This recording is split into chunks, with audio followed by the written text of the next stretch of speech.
Hello అండి, నేను doctor కనక Mahalakshmi, fertility specialist, మాతృత్వ ఫర్టిలిటీ సెంటర్, తిరుపతి. పీరియడ్ సరిగా రావడం లేదు, బ్లీడింగ్ తక్కువగా అవుతుంది, స్పాటింగ్ అవుతుంది అన్నప్పుడు దానికి గల 5 ఇంపార్టెంట్ రీజన్స్ ఏం ఉండొచ్చు.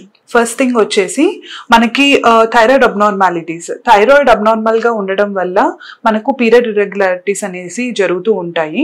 సో దానివల్ల థైరాయిడ్ చెక్ చేసుకోవాల్సిన అవసరం ఉంటుంది. అండ్ సెకండ్ థింగ్ పీసీఓడిలో మనకు హార్మోనల్ ఇంబ్యాలెన్స్ ఉండడం వల్ల ఈ పీరియడ్ ఇర్రెగ్యులారిటీస్ అనేది స్పాటింగ్ కానీ జరుగుతూ ఉంటుంది. అండ్ నెక్స్ట్ థింగ్ వచ్చేసి యూట్రస్ లో ఏమన్నా అబ్నార్మాలిటీ ఉందా అంటే పాలిప్స్ లాగా ఏమన్నా ఉన్నాయా, ఫైబ్రాయిడ్స్ ఉన్నాయా, లేకపోతే అడేషన్స్ లాగా ఏమన్నా ఉన్నాయా, అతుకులు అంటారు, అవి ఏమన్నా ఉన్నప్పుడు కూడా మనకు ఈ పీరియడ్ అనేది కొద్దిగా అవ్వడం జరుగుతూ ఉంటుంది. అండ్ నెక్స్ట్ థింగ్ వచ్చేసి life style factors. Sleep pattern ఏదైనా ఆల్టర్ అయినా కూడా, ఫుడ్ చేంజెస్ అవ్వడం వల్ల, ఎక్సెసివ్ వెయిట్ ఉన్నప్పుడు కూడా మనకి ఈ పీరియడ్ ఇర్రెగ్యులారిటీస్ అనేటివి వస్తూ ఉంటాయి.